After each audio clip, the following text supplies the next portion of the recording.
อะไรจะเกิดขึ้นเมื่อคนที่เคยเป็นเหยื่อ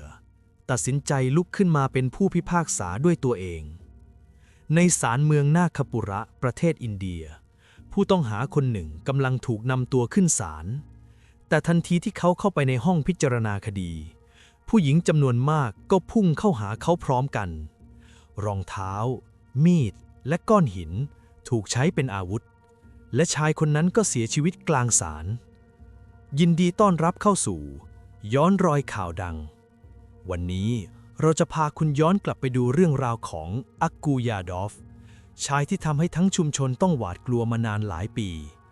และสุดท้ายเมื่อกฎหมายไม่สามารถจัดการเขาได้ความโกรธแค้นของเหยื่อจำนวนมากก็ระเบิดออกมาและพวกเธอตัดสินใจลงมือทวงความยุติธรรมด้วยตัวเองภารัต กาลิจรันยาดอฟเกิดเมื่อปี 1971 ณ เมืองนาคปุระ รัฐมหาราชตะเขาเติบโตมาในสลัมย่านกัสตูบาและครอบครัวของเขาทำอาชีพขายนมซึ่งฐานะยากจนมากภารัตอาศัยอยู่ในบ้านหลังเล็กๆร่วมกับน้องชายอีก2 คนโดยมีพ่อเป็นเสาหลักของบ้านที่จะคอยปลูกฝังลูกๆเรื่องการใช้อิทธิพลอยู่เสมอพ่อของเขาเริ่มรวบรวมสมาชิกในครอบครัวและกลุ่มเพื่อนบ้านที่ใกล้ชิดกันและจัดตั้งกลุ่มผู้มีอิทธิพลขนาดเล็กในเขตพื้นที่เพื่อจัดการผลประโยชน์และคุ้มครองพรรคพวกตัวเองจากการรุกรานของกลุ่มอื่นสภาพแวดล้อมที่ภารัตคลุกคลีอยู่ทุกวันจึงเต็มไปด้วยการใช้กำลังตัดสินปัญหาและการทำตัวเหนือกฎหมายซึ่งมันเป็นเรื่องปกติในชุมชนสลัมแห่งนี้ในช่วงเวลาที่ภารัตเติบโตขึ้นไม่ได้มีความสงบสุข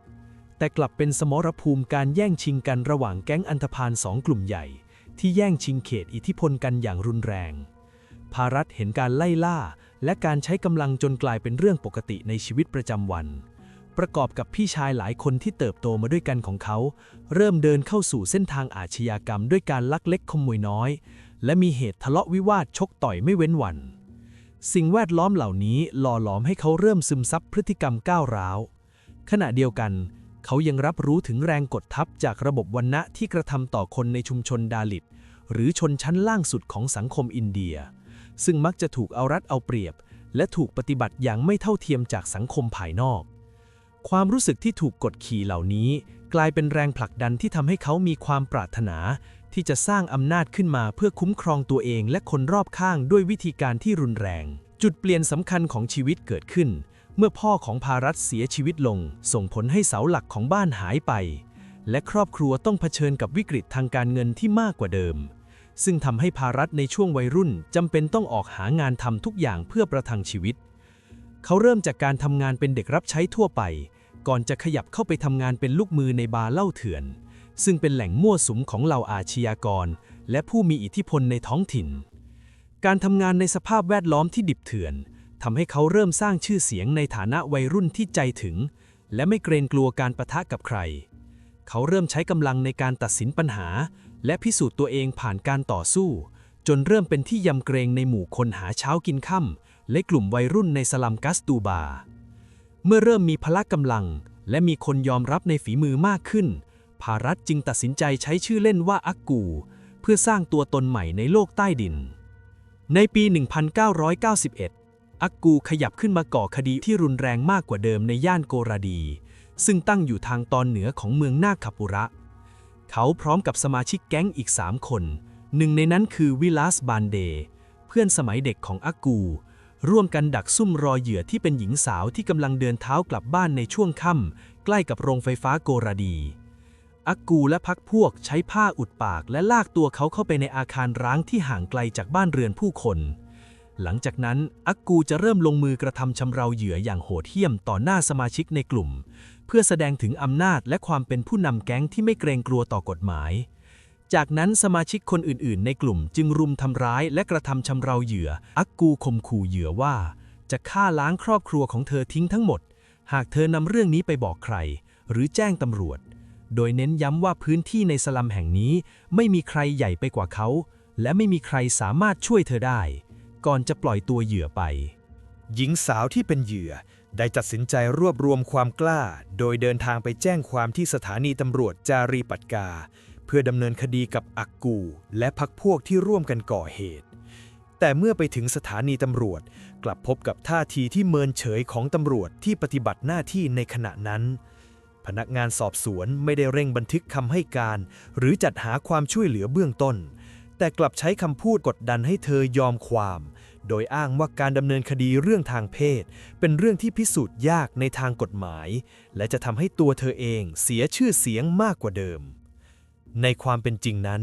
อักกูได้ส่งคนสนิทนำเงินสินบนจำนวนมากไปมอบให้กับเจ้าหน้าที่ตำรวจระดับสูงในสถานีล่วงหน้าทันทีที่เขาทราบข่าวว่าเหยื่อรายนี้อาจจะแจ้งความเพื่อแลกกับการบิดเบือนข้อเท็จจริงและจงใจทำลายความน่าเชื่อถือของคำร้องเจ้าหน้าที่จึงทำเพียงแค่จดลงในสมุดบันทึกประจำวันโดยไม่ลงรายละเอียดเหตุการณ์ที่เกิดขึ้นจริงและไล่ให้เธอกลับบ้านไปโดยไม่มีการออกใบนำส่งตัวไปตรวจร่างกายที่โรงพยาบาลตามขั้นตอนที่ควรจะเป็นแม้ตำรวจจะพยายามปกปิดเรื่องแต่กระแสการเรียกร้องจากคนใกล้ชิดของเหยื่อบางส่วนทำให้เจ้าหน้าที่ต้องจำใจทำการจับกุมอักกูมาสอบสวน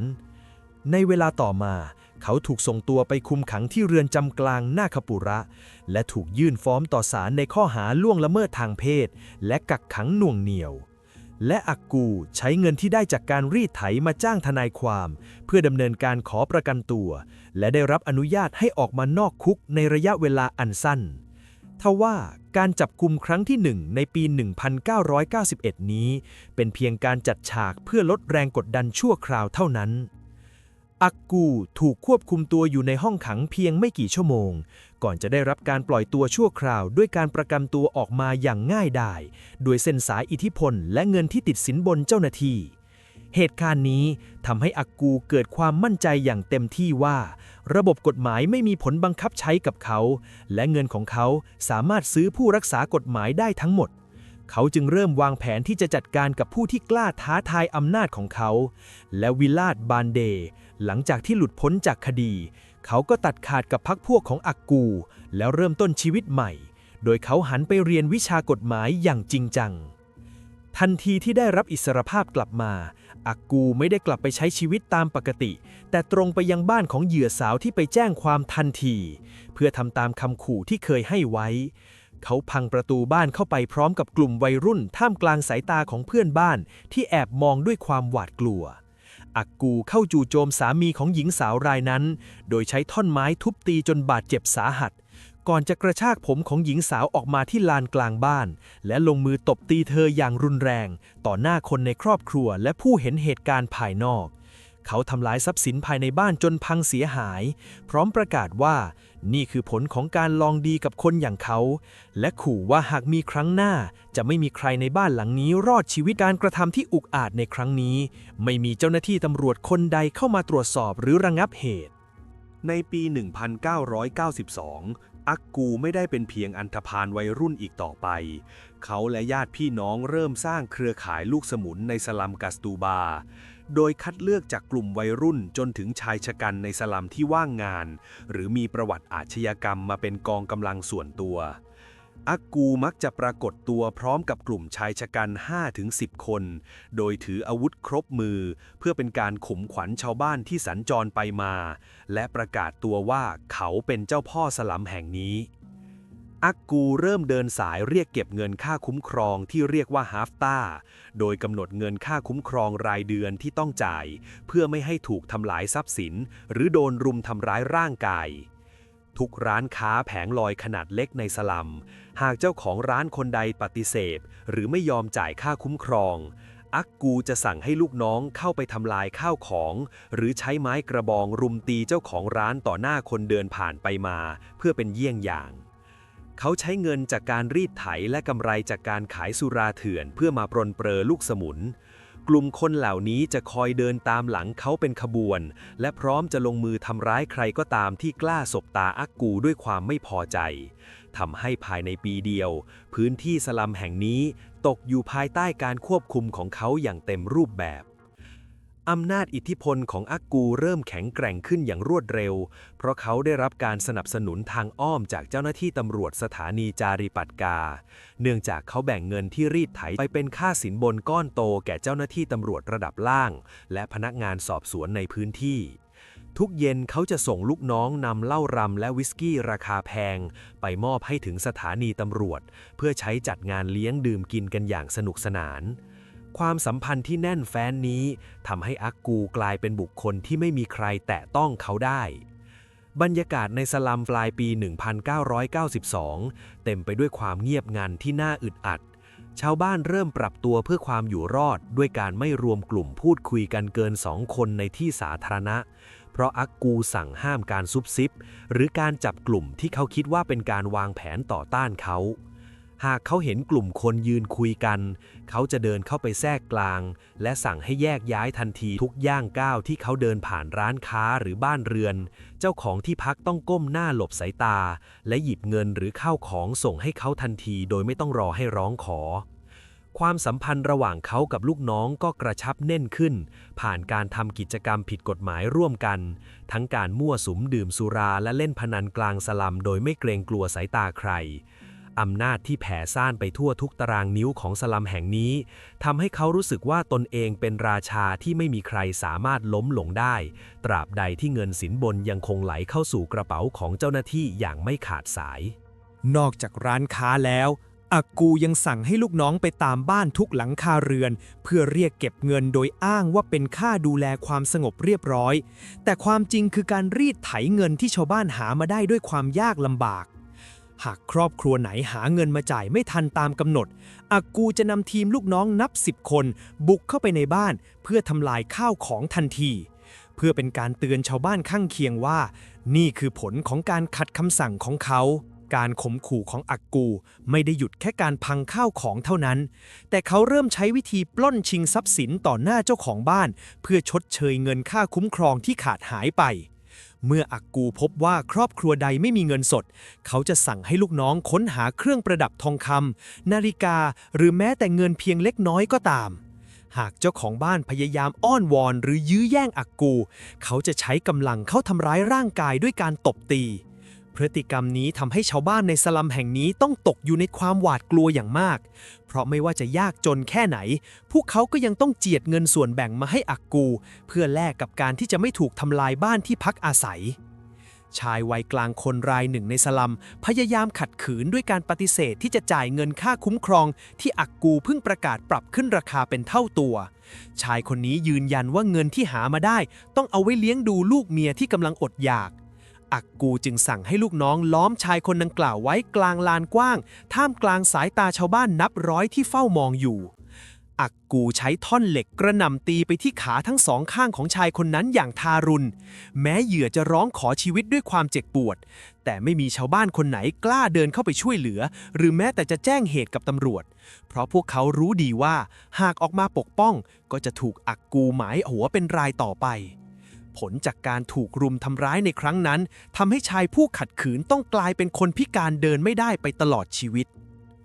นอกจากเรื่องเงินอักกูขยายอิทธิพลคุกคามไปยังกลุ่มนักเรียนหญิงและหญิงสาวที่อาศัยอยู่ในพื้นที่ใกล้เคียงสถานศึกษา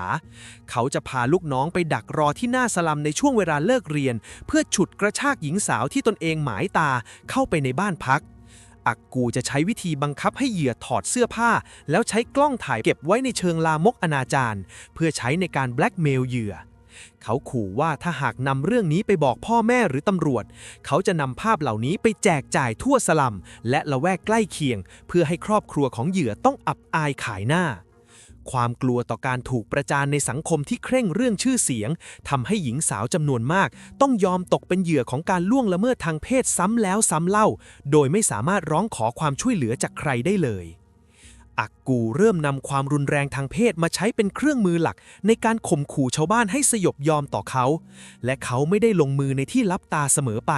แต่บ่อยครั้งที่เขาและลูกน้องจะบุกเข้าไปในบ้านของชาวบ้านกลุ่มดาลิตในช่วงกลางดึกแล้วฉุดกระชากตัวหญิงสาวหรือลูกสาวของบ้านนั้นออกมาต่อหน้าพ่อแม่และพี่น้องโดยให้ลูกน้องคนอื่นๆใช้มีดข่มขู่คนในครอบครัวเอาไว้เพื่อไม่ให้ขัดขืนและอักกูลงมือล่วงละเมิดทางเพศเหยื่ออย่างทารุณก่อนจะทิ้งร่างที่บอบช้ำไว้พร้อมกับคำขู่ว่าหากใครคนใดในบ้านกล้าไปแจ้งความหรือปริปากบอกคนนอกเขาจะกลับมาฆ่าล้างครัวและเผาบ้านให้เหลือแต่เท่าฐาน อักกูมักจะเดินตรวจตราไปตามตรอกแคบๆในสลัมทุกวันเพื่อคัดเลือกเหยื่อรายต่อไปเหมือนการเลือกสินค้าสายตาที่หิวกระหายของเขาทำให้หญิงสาวในชุมชนต้องรีบหลบเข้าบ้านและล็อกประตูทันทีที่เห็นเงาของเขาเดินผ่านชาวบ้านในสลัมมักจะเห็นอักกูเดินเข้าออกโรงพักได้ทุกเวลาเสมือนเป็นเจ้าหน้าที่คนหนึ่งโดยไม่ต้องมีการตรวจค้นหรือแจ้งจุดประสงค์ในการมาภายในห้องทำงานของเจ้าหน้าที่ระดับสูงอักกูมักจะได้รับสิทธิพิเศษให้นั่งร่วมโต๊ะดื่มเหล้าและสูบบุหรี่กับกลุ่มตำรวจในเวลางานอย่างเปิดเผยการติดต่อสื่อสารระหว่างเขากับตำรวจเป็นไปอย่างใกล้ชิดจนมีการให้สินบนจำนวนมหาศาลซึ่งรวบรวมได้จากการรีดไถค่าคุ้มครองและบ่อนการพนันในสลัมเพื่อมอบให้แก่หัวหน้าสถานีและเจ้าหน้าที่ระดับปฏิบัติการเพื่อเป็นค่าตอบแทนในการปกปิดคดีความและให้ความคุ้มครองแก่พรรคพวกของเขาสิทธิพิเศษนี้ทำให้อักกูสามารถเข้าถึงข้อมูลส่วนตัวของทุกคนที่อาศัยอยู่ในพื้นที่ได้โดยตรงจากแฟ้มประวัติของตำรวจเมื่อเกิดคดีอุกชะกันในสลัมเช่นเหตุการณ์ที่หญิงสาวหลายรายถูกรุมโทรมในป่าใกล้ชุมชนเหยื่อและครอบครัวที่ยังมีความหวังในความยุติธรรมได้เดินทางไปที่สถานีตำรวจจาริปัตกาเพื่อแจ้งความดำเนินคดีแต่สิ่งที่พวกเขาเผชิญกลับเป็นความอัปยศที่รุนแรงกว่าเดิมเมื่อเจ้าหน้าที่ตำรวจประจำโต๊ะประชาสัมพันธ์มักจะหัวเราะเยาะเมื่อได้ฟังรายละเอียดการถูกทำร้ายและใช้ถ้อยคำดูถูกเหยียดหยามเหยื่อว่ามีพฤติกรรมสำส่อนจึงทำให้เกิดเรื่องขึ้นตำรวจปฏิเสธที่จะลงบันทึกประจำวันหรือรับแจ้งความโดยอ้างว่าหลักฐานไม่เพียงพอและสั่งให้เหยื่อกลับบ้านไปเฉยๆหรือแม้แต่เจ้าหน้าที่ตำรวจบางนายกลับเข้าร่วมในการล่วงละเมิดเหยื่อด้วยซ้ำทันทีที่กลุ่มเหยื่อออกจากเขตสถานีตำรวจเจ้าหน้าที่รายหนึ่งจะรีบแจ้งข่าวให้อักกูทราบและแจ้งชื่อและที่อยู่ของกลุ่มคนที่มาแจ้งความทันทีพร้อมกับเล่ารายละเอียดคำให้การที่พวกเธอเพิ่งจะพูดไปให้อักกูฟังอย่างละเอียดเพื่อเตรียมการรับมือในบางช่วงที่ความไม่พอใจของชาวบ้านเริ่มขยายวงกว้างจนมีการร้องเรียนไปยังสำนักงานตำรวจเมืองนาคปุระตำรวจสถานีจาริปัตกาจะดำเนินการจับกุมอักกูแบบผักชีโรยหน้าเพื่อลดแรงกดดันจากเบื้องบนการจับกุมนี้ถูกจัดฉากให้ดูเหมือนเป็นการปฏิบัติหน้าที่ที่เข้มงวดแต่ความจริงแล้วอักกูไม่ได้ถูกนำตัวไปขังเหมือนนักโทษทั่วไปเขามักจะได้รับการดูแลเป็นอย่างดีในห้องรับรองพิเศษที่มีพัดลมและเตียงให้นอนพักผ่อนมีการสั่งอาหารชุดใหญ่จากร้านอาหารนอกสถานีตำรวจมาบริการให้ถึงที่โดยที่เจ้าหน้าที่ตำรวจเป็นคนคอยอำนวยความสะดวกในการรับส่งอาหารให้ตลอดคืนอักกูใช้เวลาในห้องขังชั่วคราวในการกินเหล้าและพักผ่อนร่วมกับพรรคพวกที่ถูกจับมาพร้อมกันและเมื่อถึงรุ่งเช้าของวันถัดไปเขาก็จะได้รับอิสรภาพให้เดินออกจากโรงพักอย่างสง่างามโดยที่ตำรวจแจ้งแก่ชาวบ้านว่าผลการสืบสวนเบื้องต้นไม่พบมูลความผิดและไม่มีพยานหลักฐานเพียงพอที่จะสั่งฟ้องต่อศาลทันทีที่อักกูเดินทางกลับถึงสลัมหลังจากได้รับอิสรภาพเขาจะมุ่งหน้าไปยังบ้านของผู้ที่บังอาจไปแจ้งความทันทีเพื่อแสดงให้เห็นว่ากฎหมายไม่สามารถทำอะไรเขาได้อักกูบุกพังประตูบ้านและฉุดกระชากลากตัวหญิงสาวหรือผู้เสียหายออกมาประจานกลางถนนสลัมต่อหน้าสาธารณชนเขาใช้กำลังทำร้ายร่างกายเหยื่ออย่างรุนแรงทั้งการจิกผมลากไปตามพื้นถนนการใช้ด้ามมีดหรือท่อนไม้ทุบตีตามร่างกายเพื่อสร้างความหวาดกลัวอักกูประกาศว่าตำรวจคือพรรคพวกของเขาและไม่มีใครในสลัมนี้ที่จะหนีพ้นอำนาจของเขาไปได้เขาขู่ฆ่าล้างครัวหากพบว่าใครยังกล้าเดินทางไปที่สถานีตำรวจอีกครั้งและบังคับให้เหยื่อคุกเข่าขอขมาต่อหน้าพรรคพวกของเขาเหตุการณ์ความรุนแรงในที่สาธารณะเหล่านี้กลายเป็นเครื่องมือสำคัญที่ใช้ปิดปากคนทั้งชุมชนจนทำให้สลัมกัสตูบาต้องตกอยู่ใต้ความสิ้นหวังการที่ตำรวจสถานีจาริปัตกาเพิกเฉยต่อคำร้องของชาวบ้านทำให้อักกูยิ่งมีพฤติกรรมที่ยโสโอหังมากขึ้นเขาเริ่มเข้าไปแทรกแซงการทำงานของเจ้าหน้าที่ในระดับที่ลึกขึ้น เช่นการกำหนดตัวบุคคลที่จะส่งไปเป็นพยานเท็จในคดีอื่นๆ หรือการเรียกตัวเจ้าหน้าที่ตำรวจมาพบที่บ้านพักกลางสลัมเพื่อสั่งการให้จัดการกับศัตรูทางการค้า เงินสวยจำนวนมากถูกกระจายไปทั่วทุกระดับชั้นภายในโรงพักจาริปัตกาจนทำให้สถานะของอักกูสูงส่งกว่าพลเมืองทั่วไปเพราะหากมีชาวบ้านคนใดพยายามจะข้ามขั้นตอนไปร้องเรียนที่สำนักงานตำรวจระดับภาคอักกูก็มักจะได้รับข่าวจากคนในสถานีตำรวจล่วงหน้าเสมออักกูเริ่มรับสมัครสมาชิกแก๊งเพิ่มโดยใช้เงินและอำนาจเป็นตัวล่ออักกูจะเรียกเหล่าวัยรุ่นมาที่บ้านพักหรือตรอกแคบๆของสลัมเพื่อทำการฝึกสอนวิธีการข่มขู่ชาวบ้านเขาแจกจ่ายมีดพับเล่มยาวที่พกติดตัวเป็นอาวุธประจำตัวและสอนวิธีสะกดรอยตามเหยื่อเพื่อให้วัยรุ่นเหล่านี้กลายเป็นหูเป็นตาให้กับเขาและทุกครั้งที่กลุ่มของเขาเก็บค่าคุ้มครองในย่านจารีปัตกาได้อักกูก็จะแบ่งส่วนแบ่งจำนวนมากให้กับลูกน้องในแก๊งทันทีการแจกจ่ายเงินที่ได้อย่างทั่วถึงทำให้วัยรุ่นในสลัมเริ่มมองว่าการเข้าร่วมแก๊งของอักกูเป็นหนทางลัดสู่ความร่ำรวยและสามารถสร้างอิทธิพลให้พวกเขาได้ส่งผลให้เขามีกองกำลังติดอาวุธขนาดเล็กที่พร้อมทำตามคำสั่งทุกอย่างโดยไม่ตั้งคำถามพร้อมทั้งตั้งกฎเหล็กภายในแก๊งว่าห้ามใครให้ข้อมูลแก่บุคคลภายนอกหรือคนของทางการเด็ดขาดหากพบการทรยศหักหลังเขาจะสั่งฆ่าทิ้งทันทีสมาชิกแก๊งเหล่านี้ทำหน้าที่เป็นหูเป็นตาให้อักกูตลอด 24 ชั่วโมง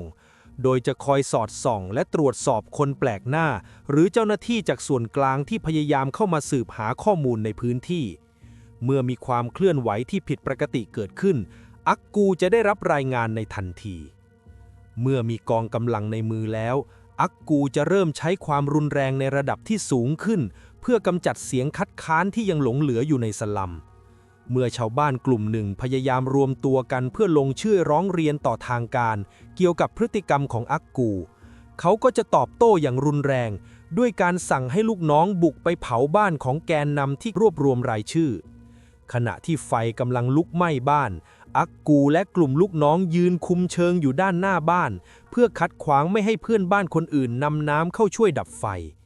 เขายืนดูเปลวเพลิงที่เผาผลาญทรัพย์สินของเหยื่อด้วยท่าทีสงบและประกาศเสียงดังต่อหน้าฝูงชนที่มุงดูอยู่ว่า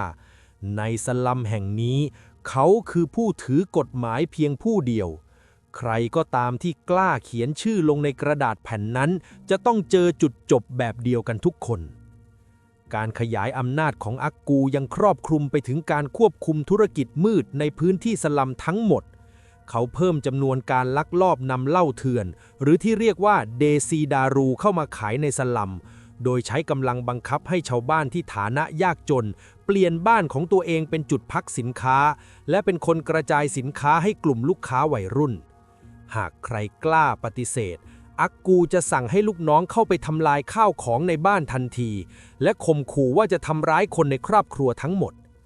นอกจากนี้เขายังจัดการทำลายร้านค้าหรือแผงลอยคู่แข่งที่พยายามเข้ามาขายในพื้นที่โดยไม่ผ่านความเห็นชอบจากเขาโดยการส่งคนไปพังร้านและรุมทำร้ายเจ้าของร้านในเวลากลางวันแสกๆเพื่อแสดงให้เห็นว่าธุรกิจผิดกฎหมายทุกอย่างในรัศมีรอบสลัมต้องอยู่ภายใต้การจัดการของเขาเท่านั้นส่งผลให้รายได้จากธุรกิจสีเทาไหลเข้าสู่มือของอักกูอย่างมหาศาลซึ่งเขาใช้เงินเหล่านั้นในการขยายเครือข่ายลูกน้องในแก๊งให้มากขึ้นไปอีกแม้ตำรวจจะมีการควบคุมสมาชิกแก๊งบางคนไปสอบสวนแต่อักกูก็มีวิธีจัดการกับพยานอย่างเด็ดขาดเขาและลูกน้องมักจะบุกไปข่มขู่พยานถึงที่ทำงานเพื่อกดดันให้ถอนการให้การโดยเดินเข้าไปประชันหน้าและโชว์อาวุธมีดให้เห็นอย่างชัดเจนในที่สาธารณะ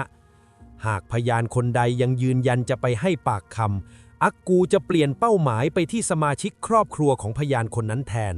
เช่นการส่งคนไปรุมทำร้ายลูกของพยานระหว่างเดินทางกลับจากโรงเรียนหรือการลากภรรยาของพยานคนนั้นมารุมข่มขืนหน้าบ้านเพื่อให้เกิดความหวาดกลัวอย่างถึงที่สุด ความรุนแรงที่ลามไปถึงคนในครอบครัวทำให้พยานส่วนใหญ่ตัดสินใจเดินเข้าไปที่สถานีตำรวจเพื่อขอถอนตัวจากการให้ปากคำและอ้างว่าจำเหตุการณ์ไม่ได้หรือไม่เคยเห็นการกระทำผิดเกิดขึ้นการตอบโต้แบบระบบนี้ทำให้คดีความต่างๆที่เกี่ยวข้องกับอักกูและลูกน้องต้องถูกยกฟ้องไปเกือบทั้งหมดในช่วงปีนั้นสถิติการล่วงละเมิดทางเพศในสลัมกัสตูบาพุ่งสูงขึ้นอย่างมากเมื่ออากูเริ่มขยายขอบเขตการคุกคามผู้หญิงอย่างเจาะจงมากขึ้นโดยเขามักจะเล็งเป้าหมายที่เป็นหญิงสาวที่เพิ่งแต่งงานใหม่เพื่อเป็นการประกาศอำนาจเหนือกว่าสามีของพวกเธอและข่มขวัญผู้ชายในสลัมไม่ให้คิดแข็งข้อกับเขาอากูจะดักรอตามทางเดินแคบๆหรือบุกเข้าไปถึงเตียงนอนในตอนกลางวันแสกๆเพื่อข่มขู่ด้วยถ้อยคำหยาบคายและคุกคามทางเพศต่อหน้าคนในบ้านสิ่งที่น่ากลัวที่สุดคืออากูมักจะพกขวดที่ใส่น้ำกรดชนิดเข้มข้นติดตัวไว้อยู่เสมอและจะนำมาวางขู่ไว้ตรงหน้าเหยื่อพร้อมคำประกาศชัดเจนว่าจะสาดน้ำกรดให้ใบหน้าเสียโฉมหากหญิงสาวคนใดกล้าหลบหน้าหรือปฏิเสธที่จะไปหาเขาตามที่นัดหมายความชั่วร้ายนี้ยังลามไปถึงเด็กหญิงที่ไม่มีทางสู้ซึ่งเริ่มตกเป็นเป้าหมายของการถูกลวนลามและคุกคามกลางที่สาธารณะการกระทำเหล่านี้เกิดขึ้นซ้ำแล้วซ้ำเล่าโดยที่ไม่มีครอบครัวใดกล้าเข้าแจ้งความต่อตำรวจเพราะพวกเขารู้ดีว่าการแจ้งความไม่เพียงแต่จะไร้ผลแต่ยังนำมาซึ่งการถูกรุมทำร้ายจากแก๊งของอากู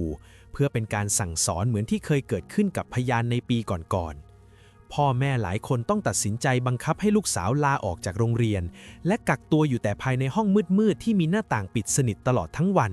และบังคับให้ลูกสาวปิดปากเงียบไว้แม้จะถูกทำร้ายก็ตามเพื่อรักษาชีวิตของคนในครอบครัวไม่ให้พวกอากูตามมาเก็บล้างแค้นภายหลังอากู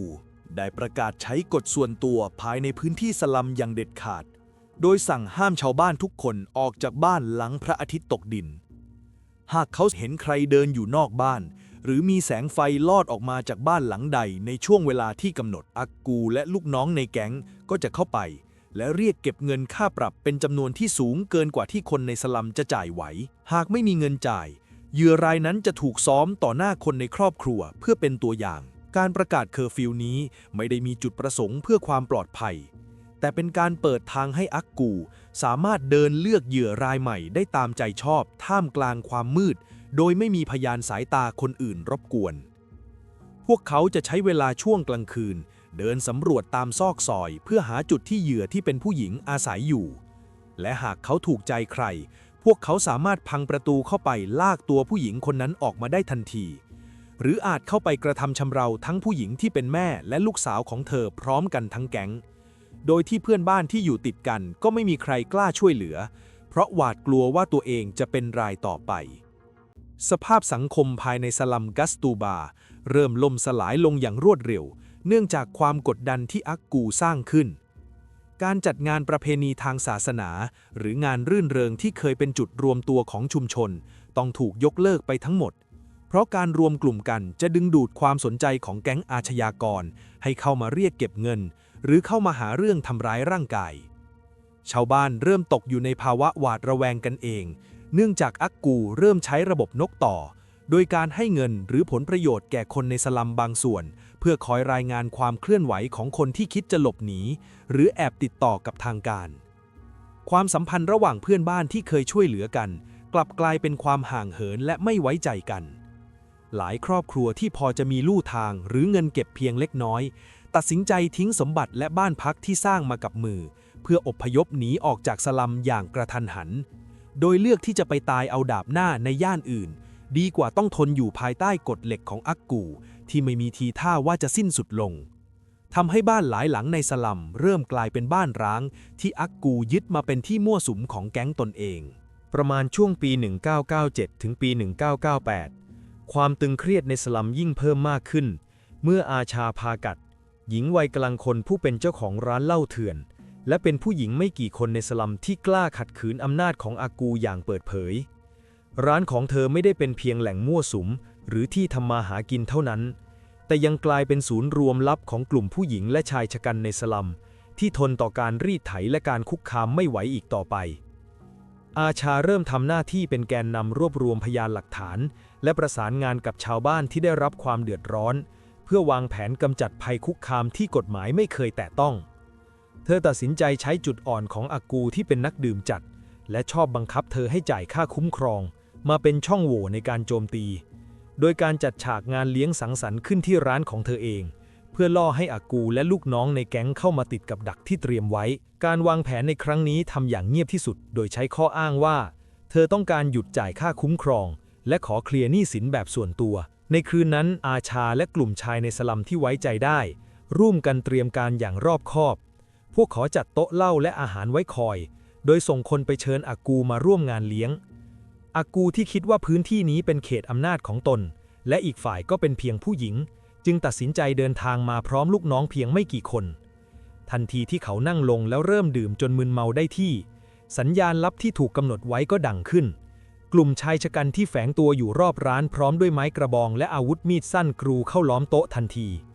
อากูพยายามขัดขืนแต่ความเมาทำให้การเคลื่อนไหวของเขาช้าลงเขาถูกชายในสลัมรุมอัดเข้าที่ใบหน้าและลำตัวอย่างหนักก่อนจะโดนมีดแทงซ้ำหลายแห่งความเจ็บปวดและความที่คิดว่าตัวเองกำลังจะตายทำให้เขารวบรวมแรงเฮือกสุดท้ายผลักฝูงชนออกแล้ววิ่งหนีตายออกจากพื้นที่ไปอย่างทุลักทุเลอาการบาดเจ็บของอากูในคืนนั้นสาหัสมากเขาสลบไปกลางทางและถูกนำตัวส่งโรงพยาบาลอย่างเร่งด่วนโดยแพทย์ระบุว่าเขาเสียเลือดมากจนอยู่ในภาวะใกล้ช็อกและต้องการเลือดหมู่พิเศษมาทดแทนทันทีในจังหวะที่ชีวิตของเจ้าพ่อสลัมกำลังแขวนอยู่บนเส้นได้อาวินาถทิวารีเพื่อนสนิทในแก๊งที่ยังคงซื่อสัตย์และผูกพันกับเขาตัดสินใจเดินทางมาโรงพยาบาลโดยไม่หลังเลโดยการถ่ายเลือดครั้งนั้นกลายเป็นปัจจัยชี้เป็นชี้ตายที่ดึงร่างของอากูกลับมาจากความตายและช่วยให้เขาฟื้นตัวจากอาการวิกฤตได้ในที่สุดเหตุการณ์ในคืนนั้นและความเสียสละของอาวินาถสร้างความเปลี่ยนแปลงทางจิตใจให้กับอากูอย่างคาดไม่ถึงแทนที่จะโกรธแค้นและล้างแค้นอาชาทันทีหลังฟื้นตัวอากูกลับเลือกที่จะเก็บความแค้นนั้นไว้ชั่วคราวแล้วหันไปให้ความสำคัญกับอาวินาถที่ช่วยชีวิตเขาไว้ขณะที่อากูก็หยุดการคุกคามร้านของอาชาไปช่วงหนึ่งเพื่อพักรักษาตัวและประเมินสถานการณ์ใหม่ความสัมพันธ์ระหว่างอากูและเพื่อนสนิทอย่างอาวินาถเริ่มเกิดรอยร้าวเมื่ออาวินาถเริ่มไปมาหาสู่ที่บ้านของอาชามากขึ้นอากูเคยตักเตือนอาวินาถหลายครั้งต่อหน้าลูกน้องว่าอย่าไปยุ่งกับผู้หญิงแบบอาชาแต่อาวินาถซึ่งไม่เห็นด้วยกับความโหดเหี้ยมที่เพื่อนสนิทกระทำต่อชาวบ้านแม้เขาจะเป็นหนึ่งในสมาชิกกลุ่มที่เห็นพฤติกรรมการทำร้ายร่างกายและการข่มขู่กันโชคทรัพย์ชาวบ้านมาโดยตลอดกลับเพิกเฉยต่อคำเตือนของอากูและพูดให้การสนับสนุนอาชาอย่างเปิดเผยอาวินาถยืนกรานจะไม่เลิกไปมาหาสู่อาชาและไม่ยอมก้มหัวให้อากูอีกต่อไปทั้งคู่จึงเกิดการโต้เถียงและมีปากเสียงกันอย่างรุนแรงกลางตลาดสลัมต่อหน้ากลุ่มลูกน้องและชาวบ้านคนอื่นๆอากูมองว่าการที่คนใกล้ชิดกล้าลุกขึ้นมาวิจารณ์และท้าทายอำนาจของเขาในที่สาธารณะคือการสั่นคลอนบารมีที่เขาสร้างมาและเป็นการทรยศที่ยอมรับไม่ได้อากูเลือกที่จะตอบโต้การท้าทายนี้ด้วยวิธีการที่รุนแรงที่สุดเพื่อพิสูจน์ให้ทุกคนเห็นว่าไม่มีข้อยกเว้นสำหรับใครก็ตามที่กล้าขวางทางเขาและการสังหารจึงเริ่มเกิดขึ้นในช่วงบ่ายกลางถนนสายหลักของสลัมหลังจากการโต้เถียงที่ดุเดือดอากูไม่ได้ใช้ความรุนแรงในทันทีเขาเรียกกลับไปยังบ้านพักของตนเองก่อนจะวกกลับมาพร้อมมีดพับในมือเมื่อเห็นอาวินาถแล้วอากูจึงใช้มีดพับพุ่งเข้าใส่ทันทีโดยไม่มีการเตือนล่วงหน้าเขาใช้มีดกระหน่ำแทงเข้าที่ลำตัวและหน้าอกของอาวินาถซ้ำๆอย่างบ้าคลั่งต่อหน้าพยานหลายสิบคนอาวินาถพยายามใช้แขนปัดป้องและตะเกียกตะกายหนีเอาชีวิตรอดไปตามถนนแต่กลับถูกอากูตามไปจู่โจมซ้ำที่จุดสำคัญจนล้มลงจมกองเลือดบนพื้นถนนการลงมือเป็นไปอย่างโหดเหี้ยมและโจ่งแจ้งท่ามกลางความตกตะลึงของชาวบ้านที่เห็นเหตุการณ์ฆาตกรรมกลางแจ้งอย่างชัดเจนทุกขั้นตอนอาวินาถเสียชีวิตในที่เกิดเหตุทันทีภายในเวลาไม่นานหลังจากถูกจู่โจมหลังจากการสังหารเพื่อนเก่าเสร็จสิ้นอากูไม่ได้มีท่าทีหวาดกลัวหรือพยายามที่จะหลบหนีไปจากที่เกิดเหตุแม้แต่น้อยเขายืนถือมีดอยู่ตรงนั้นแล้วตะโกนด่าทอพร้อมข่มขู่ชาวบ้านทุกคนที่มุงดูเหตุการณ์อยู่รอบๆว่านี่คือจุดจบของคนที่ไม่รู้จักที่ต่ำที่สูงและถ้าใครคนไหนกล้าไปแจ้งความหรือให้ข้อมูลกับตำรวจจะต้องเจอกับสิ่งที่ร้ายแรงกว่านี้เขาเดินกลับไปยังบ้านพักในสลัมโดยไม่แสดงอาการสะทกสะท้านต่อสายตาคนนับร้อย ในขณะที่ร่างของอาวินาศถูกปล่อยทิ้งไว้กลางถนนเป็นเวลานานเนื่องจากชาวบ้านในสลัมหวาดกลัวเกินกว่าจะเข้าไปแตะต้องศพจนกระทั่งเวลาผ่านไปนานพอสมควรเจ้าหน้าที่ตำรวจจึงเดินทางมาถึงพื้นที่หลังจากได้รับการแจ้งเหตุแบบไม่ระบุตัวตนการสังหารที่เกิดขึ้นกลางชุมชนในเวลากลางวันต่อหน้าพยานนับร้อยคนสถานการณ์นี้สถานีตำรวจประเมินแล้วว่าปิดข่าวได้ยากกว่าปกติเพื่อหลีกเลี่ยงการสอบสวนข้ามเขตตำรวจจึงตัดสินใจเข้าควบคุมตัวอักกูเพื่อใช้เป็นฉากบังหน้าว่าปฏิบัติตามขั้นตอนกฎหมายพวกเขาพาตัวเขาเข้าห้องขังชั่วคราวและจัดทำเอกสารรายงานเบื้องต้นอย่างลวกๆโดยตั้งใจให้เรื่องเงียบลงเร็วที่สุดแม้การจับกุมจะเกิดขึ้นจริงแต่กระบวนการทั้งหมดถูกออกแบบมาเพื่อปิดข่าวเท่านั้นอักกูถูกนำตัวเข้าสู่เรือนจำแต่เขาก็ไม่ได้ใช้ชีวิตอยู่หลังลูกกรงนานนักเนื่องจากเขาใช้เงินสินบนก้อนใหญ่ประเคนให้ตำรวจและทนายความคดีถูกดำเนินการอย่างล่าช้าและถูกบิดเบือนให้เป็นเพียงเหตุทะเลาะวิวาททั่วไปในที่สุดอักกูก็ได้รับอนุญาตให้ประกันตัวและเดินออกจากเรือนจำซึ่งเขาอยู่ในเรือนจำประมาณ10 เดือนเท่านั้นหลังจากที่เขาถูกจับกุมอักกูรับรู้ดีว่าอาชาคือต้นตอของความขัดแย้งที่นำไปสู่การเสียชีวิตของอาวินาศและเป็นผู้หญิงเพียงคนเดียวที่ยังกล้าต่อต้านอำนาจของเขาอย่างเปิดเผยทันทีที่เขาได้รับอิสรภาพเขาเริ่มสะสมกำลังคนและสะสมอาวุธชุดใหญ่อย่างเงียบเชียบโดยวางแผนจัดการขั้นเด็ดขาดกับอาชาเพื่อล้างแค้นและประกาศให้ทั้งสลัมรู้ว่าใครก็ตามที่เกี่ยวข้องกับผู้หญิงที่กล้าขัดขืนเขาจะต้องจบชีวิตลงไม่ต่างกันการตายของอาวินาศติวารีกลายเป็นจุดเริ่มต้นของยุคสมัยที่คนในแก๊งและชาวบ้านต่างรู้ดีว่าไม่มีมิตรภาพใดที่จะสำคัญไปกว่าความจงรักภักดีต่ออักกูเมื่อไม่มีอาวินาศคอยขวางหูขวางตาอักกูได้ทำการรวบรวมอำนาจการตัดสินใจทุกอย่างไว้ที่ตัวเองเพียงคนเดียวลูกน้องที่เหลืออยู่ต่างก็ตกอยู่ในสภาพหวาดระแวงและต้องเร่งสร้างผลงานด้วยการบีบบังคับเรียกเก็บเงินจากชาวบ้านให้ได้ตามเป้าที่อักกูกำหนดไว้เพื่อแสดงความภักดีในช่วงดึกของวันที่ 8 มิถุนายน ปี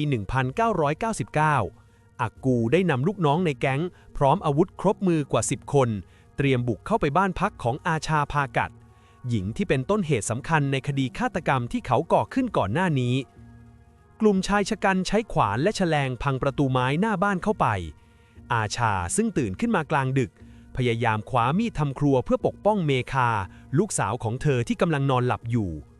อักกูใช้กำลังที่เหนือกว่าแย่งอาวุธจากมือของอาชาแล้วเหวี่ยงเธอลงกับพื้นบ้านก่อนจะสั่งให้ลูกน้อง2 คนเข้าไปล็อกตัวเมคาที่พยายามวิ่งเข้ามาช่วยแม่โดยบังคับให้เด็กสาวคุกเข่าลงและใช้มือดึงผมให้เงยหน้าขึ้นเพื่อจ้องมองเหตุการณ์ที่เขากำลังจะกระทำต่อจากนี้เมื่อควบคุมสถานการณ์ภายในบ้านได้ทั้งหมดอักกูเริ่มลงมือทรมานอาชาอย่างทารุณขณะที่เธอยังมีสติสัมปชัญญะครบถ้วนเขาใช้มีดพกตัดใบหูทั้ง2 ข้างของอาชาออกก่อนจะลงมือกรีดและตัดหน้าอกของเธอออกทีละข้างท่ามกลางเสียงกรีดร้องด้วยความเจ็บปวดที่ดังไปทั่วบริเวณบ้านพักเมคาที่ถูกล็อกตัวอยู่ส่งเสียงกรีดร้องขอชีวิตให้แม่แต่กลับถูกลูกน้องของอักกูกระแทกด้ามปืนใส่หน้าเธอเพื่อสั่งให้เงียบอักกูไม่ได้หยุดเพียงเท่านั้นเขาเริ่มใช้อาวุธมีคมสับไปตามร่างกายของอาชาจนขาดเป็นชิ้นๆหลังจากอาชาเสียชีวิตอักกูสั่งให้ลูกน้องช่วยกันลากชิ้นส่วนร่างกายของอาชาออกไปจากตัวบ้านโดยทิ้งรอยเลือดเป็นทางยาวไปตามพื้นถนนดินในสลัมกัสตูบาเขาเลือกจุดที่คนสัญจรผ่านไปมามากที่สุดเพื่อนำชิ้นส่วนศพไปวางกองรวมกันไว้เป็นการประกาศชัยชนะเหนือผู้ที่กล้าท้าทายอำนาจของเขาอักกูยืนถือดาบเปื้อนเลือดเฝ้ากองศพนั้นอยู่นานหลายชั่วโมงเพื่อกดดันไม่ให้ชาวบ้านหรือญาติคนใดกล้าเข้ามาเคลื่อนย้ายร่างของอาชาไปทำพิธีจนกว่าเขาจะพอใจในขณะที่ภายในบ้านพักเมคาถูกทิ้งให้นั่งอยู่ท่ามกลางกองเลือดขนาดใหญ่และเศษชิ้นส่วนอวัยวะเล็กน้อยที่ยังหลงเหลืออยู่เด็กสาวตกอยู่ในสภาวะช็อกอย่างรุนแรงจากภาพเหตุการณ์สังหารผู้เป็นแม่ต่อหน้าต่อตาซึ่งกลายเป็นภาพจำที่สร้างบาดแผลทางจิตใจให้กับเธออย่างมหาศาลนับตั้งแต่นาทีนั้นไม่กี่วันหลังเหตุการณ์สังหารโหดอักกูก็ส่งสมุนกลับเข้าไปที่บ้านของอาชาอีกครั้งเพื่อทำการรื้อค้นและยึดเอาทรัพย์สินมีค่าที่เหลืออยู่ทั้งหมดไม่ว่าจะเป็นเครื่องใช้ในครัวเงินสดหรือแม้แต่เสื้อผ้าเพื่อเป็นการล้างแค้นและตัดวงจรทางการเงินของครอบครัวผู้ตายเมคาที่เป็นลูกสาวซึ่งอยู่ในสภาพไร้ที่พึ่ง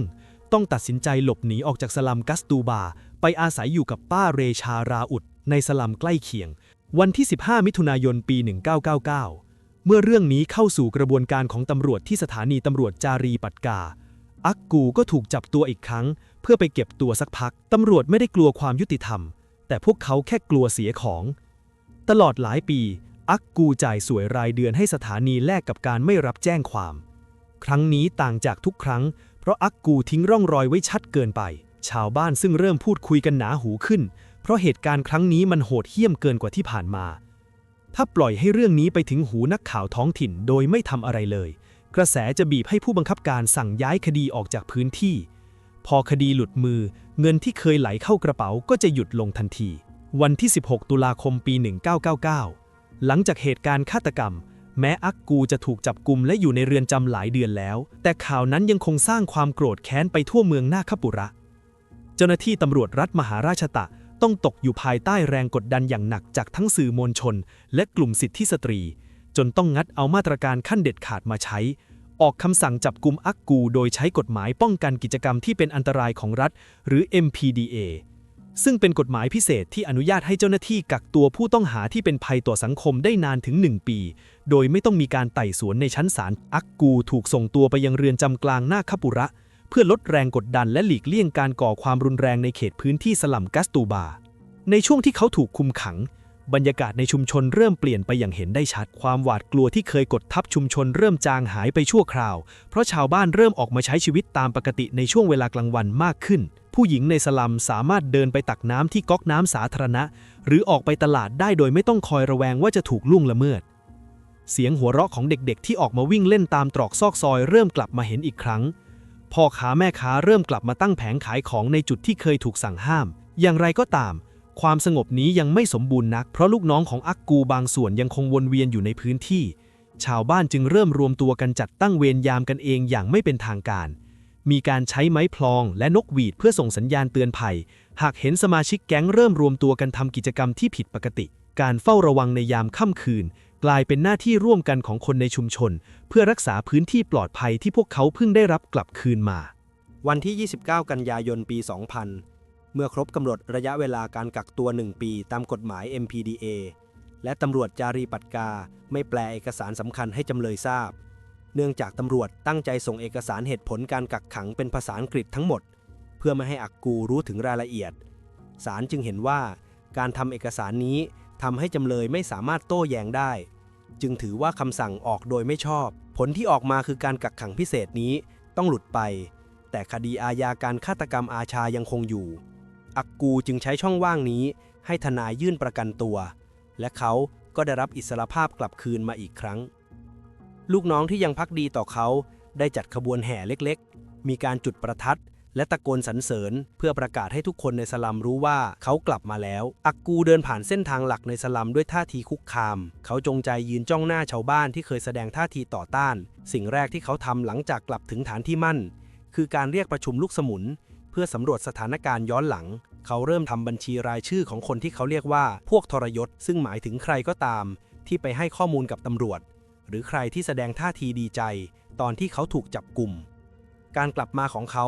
ทำให้ความรื่นเริงในสลัมหายไปทันทีและชาวบ้านต่างพากันเก็บตัวเงียบอยู่ในบ้านและปิดประตูหน้าต่างอย่างมิดชิดตั้งแต่พระอาทิตย์ยังไม่ตกดินเป้าหมายสำคัญอันดับแรกของอักกูหลังพ้นคุกคือการทำลายสำนวนคดีฆาตกรรมอาชาที่ยังคงค้างอยู่ในศาล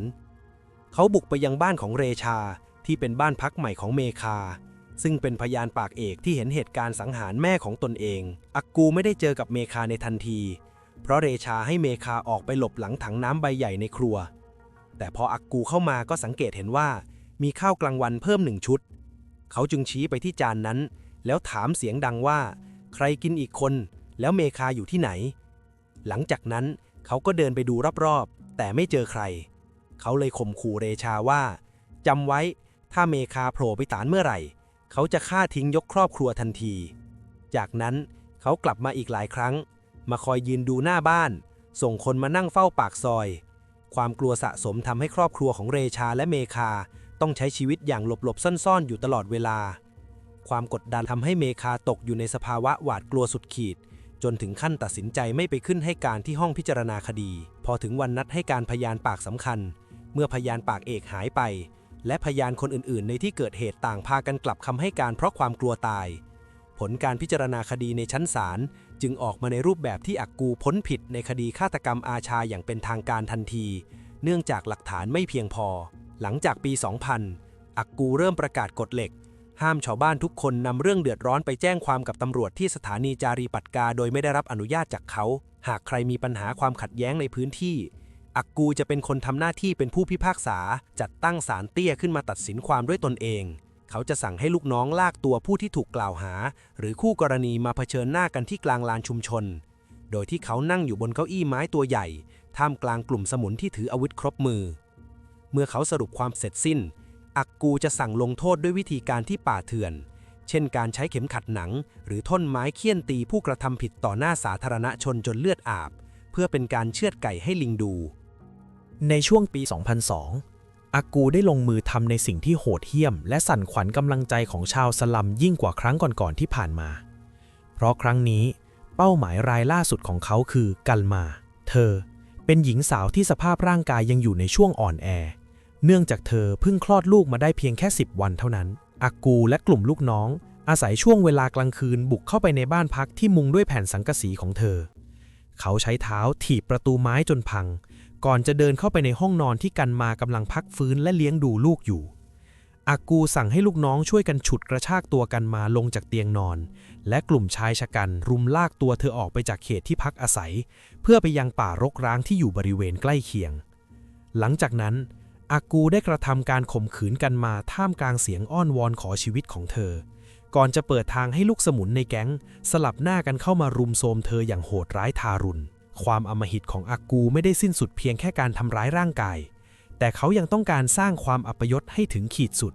ด้วยการสั่งให้ลูกน้องไปคุมตัวสามีของกันมายังจุดเกิดเหตุสามีของเธอถูกบังคับให้ยืนดูภาพการรุมโทรมภรรยาตนเองโดยมีมีดปลายแหลมจ่ออยู่ที่ลำคอตลอดเวลาเพื่อป้องกันไม่ให้เขาต่อสู้หรือส่งเสียงขอความช่วยเหลืออากูพูดจาดูหมิ่นเหยื่อด้วยถ้อยคำที่รุนแรงและประกาศต่อหน้าสามีของเธอว่าผู้หญิงในชุมชนแห่งนี้ไม่ได้มีค่าไปกว่าของใช้สาธารณะที่เขาและพวกเขาจะเรียกมาใช้เพื่อระบายอารมณ์เมื่อไหร่ก็ได้ตามต้องการหลังจากที่สมุนทุกคนเสร็จสิ้นการกระทำอันป่าเถื่อนแล้วอากูเดินเข้าไปใกล้ร่างที่บอบช้ำและไร้เรี่ยวแรงของกันมาที่นอนหายใจรวยรินอยู่บนพื้นดินเขาถมน้ำลายใส่ใบหน้าของเธอด้วยความเหยียดหยามและใช้เท้าเขี่ยร่างของเธอให้พ้นทางก่อนจะส่งสัญญาณให้สมุนทั้งหมดถอนกำลังกลับเข้าไปในชุมชนสลัมโดยทิ้งให้สองสามีภรรยาเผชิญกับความเจ็บปวดและถูกทำลายศักดิ์ศรีอย่างไม่มีชิ้นดีหลังจากนั้นกันมาพยายามรวบรวมเรี่ยวแรงที่เหลือเพื่อเดินทางไปที่สถานีตำรวจจารีปัตกาเพื่อเรียกร้องความยุติธรรมแต่เจ้าหน้าที่ตำรวจที่ได้รับเงินสินบนจากอากูอยู่เป็นประจำกลับแสดงท่าทีรังเกียจและด่าทอเธออย่างรุนแรงตำรวจเหล่านั้นปฏิเสธที่จะรับแจ้งความและยังกล่าวหาว่าเธอเป็นผู้หญิงที่มีพฤติกรรมสำส่อนแอบคบชู้และสิ่งที่เกิดขึ้นเป็นการสมยอมเพื่อสร้างเรื่องให้ร้ายผู้มีอิทธิพลอย่างอากูเมื่อไม่เห็นทางออกและไม่สามารถแบกรับความอับอายที่ถูกตราหน้าจากทั้งอาชญากรและผู้พิทักษ์สันติราษฎร์ได้กันมาจึงเดินทางกลับบ้านด้วยความสิ้นหวังเธอได้หยิบแกลลอนน้ำมันก๊าซมาเทราดลงบนศีรษะและร่างกายจนเปียกโชกท่ามกลางสายตาของลูกที่นอนอยู่จากนั้น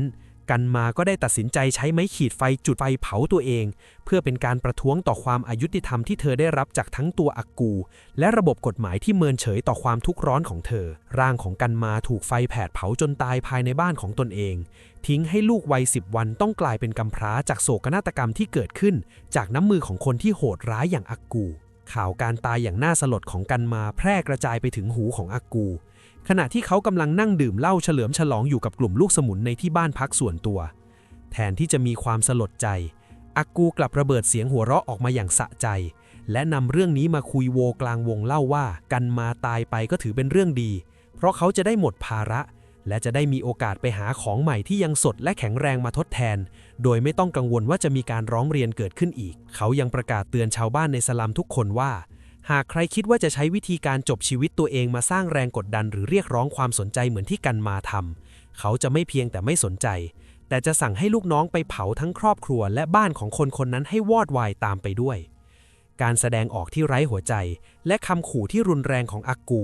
ทำให้ชาวบ้านในพื้นที่ตกอยู่ในความหวาดกลัวจนถึงขีดสุดไม่มีใครกล้าแม้แต่จะเอ่ยชื่อของกันมาหรือแสดงความเสียใจต่อครอบครัวของเธอในที่สาธารณะเพราะเกรงว่าจะนำพาความวิบัติมาสู่ตนเองอักกูยังคงไม่หยุดความรุนแรงแค่นี้พวกเขายังบุกเข้าไปในบ้านของครอบครัวหนึ่งที่เริ่มมีท่าทีแข็งข้อและค้างส่งเงินรายเดือนพวกเขาจึงฉุดกระชากหญิงสาวที่กำลังตั้งครรภ์ได้7 เดือนออกมาจากตัวบ้านท่ามกลางเสียงร้องไห้อ้อนวอนของครอบครัวที่พยายามกราบกรานขอชีวิตพวกเขาลากเธอไปตามถนนดินลุกรังภายในสลัม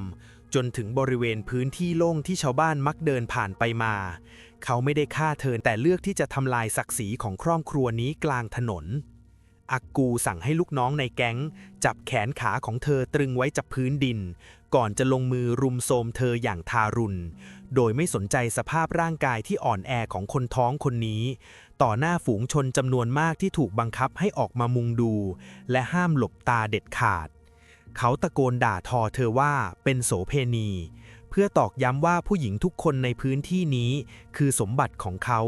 และนี่คือจุดจบสำหรับใครก็ตามที่คิดจะท้าทายอำนาจของเขาและพวกพ้องจนหญิงสาวสลบไปหลังจากนั้นแม่ของเธอพาเธอไปส่งยังโรงพยาบาลแต่ก็ไม่มีใครกล้าที่จะแจ้งตำรวจเพราะเธอรู้ผลลัพธ์นั้นดีอยู่แล้วเมื่อการล่วงละเมิดทางเพศกลายเป็นสิ่งที่เกิดขึ้นแทบทุกวันอีกเหตุการณ์ที่สร้างความสะเทือนใจคือกรณีของหญิงสาวคนหนึ่งที่ถูกกลุ่มลูกน้องของอักกูฉุดเข้าไปในบ้านร้างกลางสลัมและรุมโทรมอย่างทารุณติดต่อกันหลายชั่วโมงเมื่อพ่อของหญิงสาวทราบเรื่องและพยายามจะบุกเข้าไปขัดขวางเพื่อช่วยลูกสาวออกมาแต่เขากลับถูกกลุ่มชายชะกันรุมทำร้ายด้วยไม้หน้าสามและของแข็งทุบตีจนดวงตาทั้งสองข้างแตกและส่งผลให้ตาบอดสนิทครอบครัวผู้เสียหายพยายามรวบรวมความกล้าเดินทางไปที่สถานีตำรวจเพื่อแจ้งความเอาผิดกลุ่มคนร้ายพวกนี้แต่พวกตำรวจกลับไม่ยอมลงบันทึกประจำวันและบอกให้ครอบครัวเลิกพยายามเรียกร้องความยุติธรรมได้แล้วเพราะไม่มีตำรวจคนไหนจะยอมเอาชีวิตไปเสี่ยงกับการจับกุมคนของอักกูหรอกเริ่มต้นช่วงเดือนมกราคมปี 2004 ศาลในเมืองนาคาปุระมีคำสั่งทางปกครองที่รุนแรงที่สุดครั้งหนึ่งคือการออกคำสั่งเนรเทศอักกูออกจากเขตพื้นที่เมืองเป็นเวลาอย่างน้อย2 ปีโดยอาศัยอำนาจตามกฎหมายความมั่นคง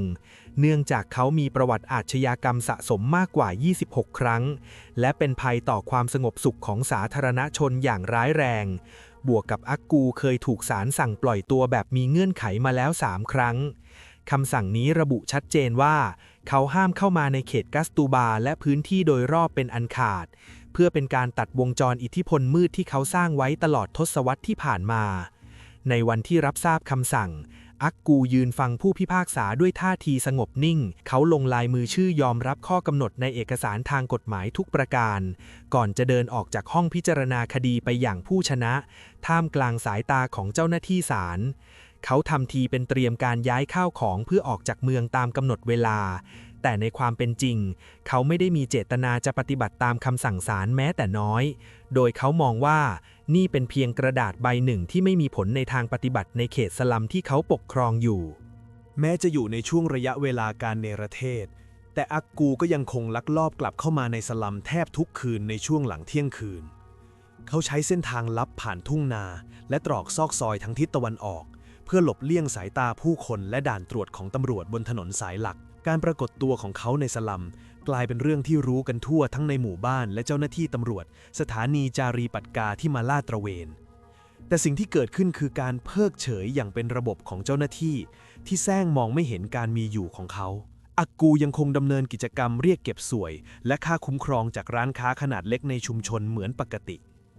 เขาจัดตั้งที่ทำการชั่วคราวในบ้านของลูกน้องเพื่อสั่งการข่มขู่พยานที่พยายามจะให้ข้อมูลกับทางการและยังคงแสดงอำนาจด้วยการนั่งดื่มเหล้าในที่สาธารณะช่วงกลางดึกเพื่อประกาศให้ทุกคนรู้ว่าอำนาจของเขายังคงแข็งแกร่งและไม่มีกฎหมายใดสามารถกีดกันเขาออกจากพื้นที่หาเงินหลักได้ในช่วงเดือนมีนาคมปี 2004 หลังเทศกาลโฮลีหรือเทศกาลสาดสีของอินเดียอักกูเริ่มใช้ความรุนแรงมากขึ้นเพื่อท้าทายคำสั่งศาลและแสดงอำนาจเหนือรัฐ เขาประกาศกล้าวกลางตลาดในสลัมว่า กฎหมายเมืองนาคปุระทำอะไรข้าไม่ได้ และตำรวจก็คือพวกเดียวกับข้าถูกตอกย้ำด้วยการลงมือทำร้ายร่างกายชาวบ้านที่เขาเพ่งเล็งว่าเป็นสายให้กับตำรวจอย่างทารุณหนึ่งในเหยื่อของเขาคือครอบครัวของมายาราเมสจำบุญกาพรรคพวกของอากูบุกเข้าไปในบ้านของมายาและจับสามีของมายามาแก้ผ้ากลางลานกว้างหน้าบ้านของเธอเองหลังจากนั้นอากูใช้บุหรี่จี้ไปตามแผ่นหลังหน้าอกและต้นขาของเหยื่อจนเนื้อไหม้เป็นแผลท่ามกลางเสียงร้องโหยหวนด้วยความเจ็บปวดเขาบังคับให้สามีของมายาที่บาดเจ็บอยู่นั้นลุกขึ้นมาเต้นระบำแล้วหันไปสั่งมายาให้ลุกขึ้นเต้นระบำให้เขาดูทั้งคู่ต้องขยับตัวตามจังหวะที่อากูตบมือโดยมีลูกสาวของทั้งคู่ถูกจับนั่งดูเหตุการณ์อยู่ไม่ไกลในสภาพที่ถูกล็อกแขนไว้พรรคพวกของอากูส่งเสียงหัวเราะชอบใจกับการที่ทำให้พวกเขาได้รับความอับอายและทำตัวน่าสมเพชต่อหน้าฝูงชนการที่เขาสามารถก่อเหตุซ้ำซากได้ทั้งที่ศาลมีคำสั่งในประเทศอยู่ทำให้ชาวบ้านในสลัมเริ่มสูญเสียความเชื่อมั่นในระบบตำรวจและระบบยุติธรรมของศาลเป็นอย่างมากชาวบ้านเห็นความจริงที่เจ็บปวดว่าแม้จะรวบรวมหลักฐานจนศาลสั่งขับไล่อากูไปแล้วแต่ในทางปฏิบัติอากูก็ยังคงเดินลอยนวลเข้าออกบ้านเรือนของชาวบ้านและทำร้ายใครก็ได้ตามใจชอบอยู่เหมือนเดิมในวันที่ 27 กรกฎาคม ปี 2004 วิราชบานเดเขาได้กลับมาอีกครั้งในฐานะทนายความท้องถิ่นที่อาศัยอยู่ในสลัมกัสตูบาและมองเห็นความอายุติธรรมมาโดยตลอดไม่ใช่ในฐานะเพื่อนเก่าแต่เป็นความแค้นที่สะสมมากว่า 13 ปีที่ทำให้เขามีคดีติดตัวทั้งที่วันนั้นเขาไม่ได้มีส่วนร่วมกระทำการข่มขืนกับพวกอากูเขาแค่ถูกหลอกมาด้วยเพราะตอนแรกเขาคิดว่ามาเพื่อจะขโมยของเล็กๆน้อยๆเท่านั้นเพื่อหาทางแก้ปัญหาผ่านช่องทางกฎหมายที่สูงกว่าระดับสถานีตำรวจท้องที่วิราชแอบนัดพบกับเหยื่อและครอบครัวผู้ที่ได้รับความเสียหายเพื่อจดบันทึกรายชื่อและรายละเอียดของเหตุการณ์อาชญากรรมที่เกิดขึ้นจริงเขาพยายามรวบรวมข้อมูลเหล่านี้เพื่อยื่นเรื่องร้องเรียนโดยตรงต่อหน่วยงานสอบสวนกลางของรัฐเนื่องจากเขาไม่ไว้วางใจตำรวจที่เขารู้ดีว่าทำงานร่วมกับเหล่าแก๊งอาชญากรวิราชใช้ความรู้ทางกฎหมายพยายามชี้ให้เห็นถึงความล้มเหลวของการบังคับใช้คำสั่งในประเทศพออากูทราบเรื่องการเคลื่อนไหวของวิราชผ่านทางสายข่าวที่เป็นตำรวจและลูกสมุนในสลัมอากูก็เริ่มเปลี่ยนทิศทางการคุกคามครอบครัวของทนายความรายนี้โดยตรงเขาและลูกสมุนเริ่มไปปรากฏตัวและวนเวียนอยู่หน้าบ้านของวิราชในตอนกลางคืนพร้อมกับตะโกนข่มขู่ว่าจะเผาบ้านและฆ่าทุกคนในครอบครัวหากเขายังไม่หยุดการล่ารายชื่อเหยื่อวันที่ 28 กรกฎาคม ปี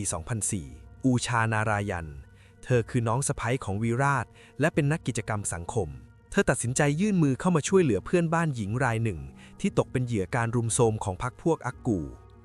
อูชาได้พาเหยื่อเดินทางไปยังสถานีตำรวจเพื่อแจ้งความดำเนินคดีซึ่งเป็นสิ่งที่ชาวบ้านคนอื่นๆไม่กล้าทำมานานนับทศวรรษเมื่อไปถึงสถานีตำรวจเธอต้องเผชิญหน้ากับท่าทีเพิกเฉยของเจ้าหน้าที่ตำรวจที่พยายามบ่ายเบี่ยงไม่ยอมรับแจ้งความแต่อูชายืนยันอย่างหนักแน่นและใช้ความรู้ทางกฎหมายบีบบังคับให้ตำรวจต้องลงบันทึกประจำวันและออกเลขคดีให้สำเร็จการกระทำของเธอในครั้งนี้ล่วงรู้ไปถึงหูของอากูอย่างรวดเร็วและถูกมองว่าเป็นการท้าทายอำนาจมืดที่รุนแรงที่สุดเท่าที่เคยมีมาเพราะเธอไม่เพียงแต่พาเหยื่อหนีไปแต่ยังดึงเอากระบวนการยุติธรรมที่อากูเคยควบคุมได้มาเล่นงานเขาโดยตรงไม่กี่ชั่วโมงหลังจากการแจ้งความอากูรวบรวมลูกสมุนกว่า 40 คนบุกไปปิดล้อมบ้านของอูชาในสลัมเขาตะโกนเรียกเธอออกมาหน้าบ้านพร้อมใช้คำหยาบคายด่าทอเป็นพวกโสเพณีที่พยายามจะทำตัวเป็นฮีโร่อากูขู่ว่าเขาจะทำให้อูชาต้องเสียใจที่กล้ามาขัดขวางธุรกิจของเขาแต่อูชาไม่ได้ถอยหนีเหมือนที่เขาคาดไว้เธอยืนประจันหน้าและตะโกนกลับไปว่าแกเป็นเพียงอาชญากรชั้นต่ำที่รังแกได้แต่คนไม่มีทางสู้และอำนาจของแกมันกำลังจะจบลงแล้วการตอบโต้ที่ดุเดือดนี้สร้างความตกตะลึงให้คนทั้งสลัมเพราะเป็นครั้งแรกในรอบ10 ปีที่มีคนกล้าด่าอากูกลับไปตรงๆโดยไม่สั่นสะท้านหรือหวาดกลัวเขาอากูประกาศขู่เธอต่อหน้าฝูงชนว่าเขาจะสั่งให้ลูกน้องรุมโทรมอูชาต่อหน้าคนในบ้านเธอและขู่จะสาดน้ำกรดใส่ใบหน้าของเธอเพื่อเป็นบทเรียนแก่ผู้ที่กล้าลองดีลูกสมุนของเขาเริ่มขว้างปลาหินใส่หลังคาและหน้าต่างบ้านจนเสียงดังสนั่นไปทั่วบริเวณขณะที่อากูพยายามใช้กำลังพังประตูไม้หน้าบ้านเพื่อเข้าไปลากตัวอูชาออกมา ชาวบ้านในละแวกนั้นต่างก็พากันปิดบ้านเงียบสนิทและแอบดูเหตุการณ์ผ่านช่องหน้าต่างด้วยความหวาดกลัวไม่มีใครกล้าออกมาช่วยเหลือเพราะเกรงว่าจะถูกลุกหลงจากกลุ่มอิทธิพลที่กำลังแคลั่งแค้น เมื่อสถานการณ์วิกฤตถึงขีดสุดอูชาตัดสินใจโต้กลับด้วยวิธีที่ไม่มีใครคาดคิดเธอได้ลากถังแก๊สหุงต้มมาวางไว้ที่ประตูหน้าบ้านที่กำลังจะถูกพังเข้ามาจากนั้นเธอเปิดวาล์วปล่อยแก๊สให้พุ่งกระจายออกมาจนกลิ่นเหม็นคละคลุ้งไปทั่วบริเวณในมือของเธอถือไฟแช็กพร้อมกับประกาศกล้าวว่าถ้าใครก้าวเข้ามาแม้แต่ก้าวเดียวฉันจะจุดไฟระเบิดบ้านหลังนี้ไปพร้อมกับพวกแกทุกคนความบ้าบิ่นและไม่กลัวตายของอูชาทำให้อักกูที่เคยมั่นใจในอำนาจของตัวเองถึงกับชะงักเมื่อเขาเห็นว่าผู้หญิงคนนี้เอาจริงและไม่ได้ขู่เล่นๆจึงสั่งให้ลูกน้องถอยกลับเพื่อตั้งหลักใหม่อีกครั้งซึ่งนับเป็นครั้งแรกที่อักกูเป็นฝ่ายพ่ายแพ้ในการปะทะกลางชุมชนหลังจากเหตุการณ์นี้ผ่านพ้นไปเธอร่วมมือกับวิลาศที่เป็นทั้งพี่เขยและทนายความของเธอในเดือนกรกฎาคมปี 2004 พวกเขาทั้งคู่ได้ไปหาชาวบ้านในสลัมเพื่อรวบรวมหลักฐานและรายชื่อผู้ที่ได้รับความเดือดร้อนจากการกระทำของอักกูและลูกสมุนแม้ชาวบ้านหลายคนจะยังกลัวแต่การที่อูชายืนหยัดสู้ได้ทำให้พวกเขากล้าเปิดใจจนรวบรวมรายชื่อได้ถึง 96 คนที่พร้อมจะลงนามร้องเรียนต่อทางการและศาลช่วงต้นเดือนสิงหาคมปี 2004 อูชา นารายัน และวิลาศบานเดได้รวบรวมรายชื่อชาวสลัมกัสตูบาได้จำนวน 96 คนเพื่อยื่นคำร้องเรียนอย่างเป็นทางการต่อสถานีตำรวจจาริปัตกาพร้อมจัดแถลงข่าวเปิดโปงพฤติกรรมของอักกูที่ยังคงฝ่าฝืนคำสั่งในประเทศของศาลมานานกว่า 7 เดือนโดยในเอกสารร้องเรียนมีการระบุรายละเอียดอาชญากรรมของเขาอย่างเป็นระบบและตรงไปตรงมาและเขายังคงมีการบุกบ้านพยานอย่างต่อเนื่องคำร้องเรียนนี้ชี้ชัดว่าอักกูไม่เพียงแต่ยังอาศัยอยู่ในสลัมแห่งนี้อย่างเปิดเผยแต่ยังก่อเหตุซ้ำต่อหน้าต่อตาตำรวจท้องที่ที่รู้เห็นเป็นใจและเลือกเพิกเฉยมาโดยตลอดการยื่นเอกสารพร้อมรายชื่อ 96 คนในครั้งนี้ไม่ใช่การร้องเรียนตามขั้นตอนปกติแต่เป็นการประกาศอย่างเป็นทางการว่าชุมชนได้รวบรวมพยานหลักฐานครบถ้วนแล้วตำรวจยังคงไม่ดำเนินการจับกุมตามคำสั่งศาลซึ่งกลายเป็นจุดแตกหักที่เปลี่ยนความเงียบงันจากการกดขี่มาตลอดระยะเวลากว่า 13 ปีให้กลายเป็นการเคลื่อนไหวที่ลุกต่อต้านพร้อมกันของทั้งชุมชนวันที่ 6 สิงหาคมปี 2004 หลังจากการแถลงข่าวเพียงไม่นานกลุ่มผู้ชายในสลัมที่เคยต้องก้มหน้ายอมรับชะตากรรมเริ่มจับกลุ่มกันตามตรอกซอกซอยและพกเหล็กไม้กระบองรวมถึงก้อนหินติดตัวไว้ตลอดเวลาเมื่อลูกสมุนของอักกูเดินทางเข้าไปในตลาดสดเพื่อเรียกเก็บเงินค่าคุ้มครองรายสัปดาห์จากพ่อค้าแม่ค้าตามปกติพวกเขาถูกกลุ่มผู้ชายในตลาดร่วม 20 คนยืนล้อมกรอบและปฏิเสธการจ่ายเงินอย่างแข็งกร้าวการปะทะคารมทวีความรุนแรงขึ้นจนกลายเป็นการขับไล่ชาวบ้านเริ่มขว้างปลาสิ่งของเข้าใส่สมุนของอักกูจนต้องล่าถอยออกจากพื้นที่ความเกลียดชังที่ถูกกดทับมานานเริ่มระเบิดออกมาเป็นพฤติกรรมการต่อต้านที่เห็นได้ชัดเจนในทุกพื้นที่ของสลัมในวันเดียวกันนั่นเองหญิงสาวในชุมชนนับร้อยคนที่เคยตกเป็นเหยื่อของการล่วงละเมิดทางเพศมาตลอด10 กว่าปีได้รวมตัวกันพวกเธอเตรียมอาวุธเท่าที่หาได้ในครัวเรือนทั้งไม้พลองท่อนเหล็กก้อนหินและบางคนถึงกับพกพริกป่นใส่ห่อผ้าเพื่อใช้เป็นอาวุธกลุ่มสตรีเหล่านี้เดินขบวนมุ่งหน้าไปยังบ้านพักขนาดใหญ่2 ชั้นของอักกูพวกเธอเข้าปิดล้อมทางเข้าออกทุกด้านพร้อมกับส่งเสียงตะโกนด่าทอและเรียกร้องให้เขามอบตัวต่อตำรวจขณะที่อักกูและลูกสมุนอีกนับ10 คนซ่อนตัวอยู่ภายในบ้านพร้อมอาวุธปืนพกและมีดดาบอักกูก็ปรากฏตัวที่หน้าต่างชั้นบนและยิงปืนขึ้นฟ้าเพื่อข่มขวัญพร้อมกับตะโกนขู่ว่าจะฆ่าทุกคนที่กล้าแตะต้องบ้านของเขาเมื่อเจ้าหน้าที่ตำรวจพยายามจะแทรกตัวผ่านฝูงชนเพื่อเข้าไปในพื้นที่พวกเขาถูกกลุ่มหญิงสาวใช้ร่างกายขวางทางไว้และขับไล่ด้วยถ้อยคำที่รุนแรงเนื่องจากความโกรธแค้นที่ตำรวจมักจะปล่อยให้อักกูลอยนวลอยู่เสมอเมื่อข่าวลือแพร่สะพัดไปทั่วสลัมกัสตูบาว่าตำรวจอาจจะแอบพาตัวอักกูหนีออกไปในช่วงกลางคืนโดยไม่มีการตั้งข้อหาความอดทนของชาวบ้านก็ถึงจุดระเบิดสุดเมื่อหญิงสาวกลุ่มหนึ่งตัดสินใจนำแกลลอนน้ำมันก๊าซที่เตรียมไว้ราดลงบนกำแพงและประตูไม้ของบ้านอักกูก่อนจะจุดไฟเผาเพื่อทำลายรังของอาชญากรที่พวกเธอเกลียดชังเปลวไฟเริ่มลุกไหม้จากชั้นล่างอย่างรวดเร็วและลามขึ้นสู่ชั้น2ที่ตกแต่งด้วยเฟอร์นิเจอร์หรูหราเสียงระเบิดของถังแก๊สและกระจกหน้าต่างที่แตกกระจายดังสนั่นไปทั่วบริเวณ ท่ามกลางเสียงโห่ร้องที่แสดงถึงความสะใจของชาวบ้านนับพันคนที่ยืนล้อมดูเหตุการณ์เปลวไฟที่ลุกท่วมบ้านหลังใหญ่กลายเป็นแสงสว่างเดียวในความมืดของสลัมกัสตูบามันเป็นสัญญาณการล่มสลายของอำนาจมืดที่เคยปกคลุมพื้นที่นี้มานานหลายทศวรรษอักกูและลูกน้องที่เคยทำตัวกลางอยู่ภายในบ้านเริ่มสำลักควันและหนีตายกันอย่างโอลหม่านพวกเขาต้องทิ้งที่พำนักที่เคยใช้เป็นสถานที่ทารุณกรรมเหยื่อแล้วมองหาทางออกสุดท้ายที่ประตูหลังบ้านเพื่อออกมาจากกองเพลิงที่ลุกไหม้ทันทีที่ประตูหลังบ้านถูกพังออกมาอักกูและลูกน้องอยู่ในสภาพสำลักควันก็ต้องเผชิญหน้ากับความโกรธแค้นของมวลชนที่ดักรออยู่เกิดการตะลุมบอลครั้งใหญ่ท่ามกลางกองเพลิงชาวบ้านระดมขว้างหินขนาดเท่ากำปั้นเข้าใส่กลุ่มอาชญากรอย่างบ้าคลั่งรถยนต์ส่วนตัวที่อักกูมักจะใช้ขับวนเวียนข่มขู่หญิงสาวในสลัมถูกกลุ่มวัยรุ่นใช้ท่อนเหล็กทุบทำลายจนพังยับเยินอักกูพยายามคว้ามีดดาบขึ้นมาเพื่อเปิดทางหนีแต่กลับถูกก้อนหินปาเข้าที่ศีรษะและลำตัวจนเสียหลักล้มลงหลายครั้งลูกน้องของเขาบางคนทิ้งเจ้านายแล้ววิ่งหนีไปคนละทิศละทางทิ้งให้อักกูต้องเผชิญหน้ากับฝูงชนเพียงลำพังเขาต้องคลานหนีและพยายามพยุงตัวขึ้นวิ่งฝ่าดงเท้าและไม้พลองที่กระหน่ำตีลงมาอย่างไม่ขาดสาย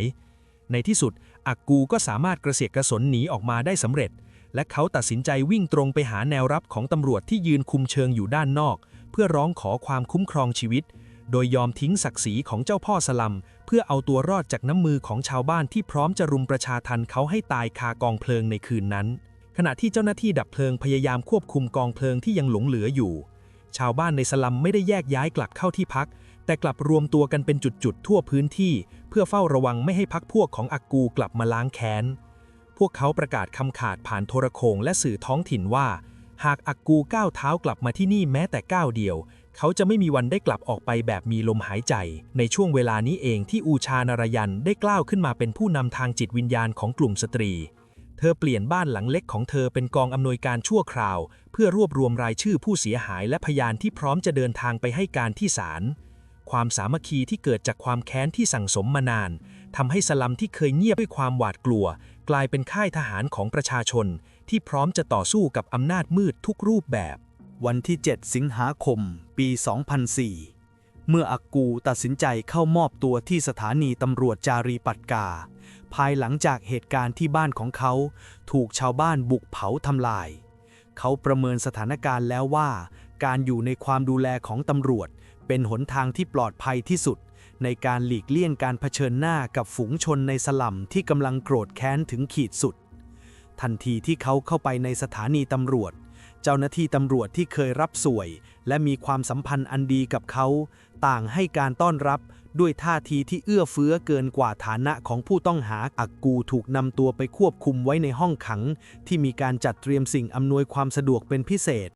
เขายังคงแสดงท่าทีโอหังและส่งเสียงหัวเราะอย่างไม่สะทกสะท้านอยู่ภายในห้องขังพร้อมกับประกาศกับเจ้าหน้าที่และผู้ที่เดินผ่านไปมาว่าไม่มีใครสามารถทำอะไรเขาได้และเขามั่นใจว่าอำนาจเงินที่เขามีจะช่วยให้เขาได้รับการประกันตัวและกลับมาเป็นเจ้าพ่อในสลัมอีกครั้งในเวลาเพียงไม่กี่วันความมั่นใจของอากูเริ่มมากขึ้นเมื่อทนายความส่วนตัวของเขาเข้ามายื่นคำร้องต่อศาลเพื่อขอประกันตัวทันทีในเช้าวันที่ 8 สิงหาคมโดยอ้างว่าเขาถูกใส่ร้ายจากความขัดแย้งในชุมชนและไม่มีพฤติการที่เป็นอันตรายต่อสังคมซึ่งฝ่ายตำรวจในขณะนั้นไม่ได้ยื่นขัดค้านการประกันตัวอย่างแข็งขันแต่กลับให้การสนับสนุนในทางอ้อมว่าสถานการณ์ในพื้นที่เริ่มคลี่คลายแล้วข่าวการยื่นขอประกันตัวนี้แพร่สะพัดเข้าไปในสลัมราวกับไฟลามทุ่งและสร้างความหวาดผวาให้แก่ชาวบ้านที่เพิ่งจะเริ่มกล้าลุกขึ้นสู้พวกเขาตระหนักได้ว่าหากอักกูได้รับอิสรภาพในครั้งนี้อีกสิ่งที่รอพวกเขาอยู่ไม่ใช่แค่การรีดไถเหมือนเดิมแต่มันคือการกวาดล้างเพื่อชำระแค้นแบบยกครัวตามที่เขาข่มขู่เอาไว้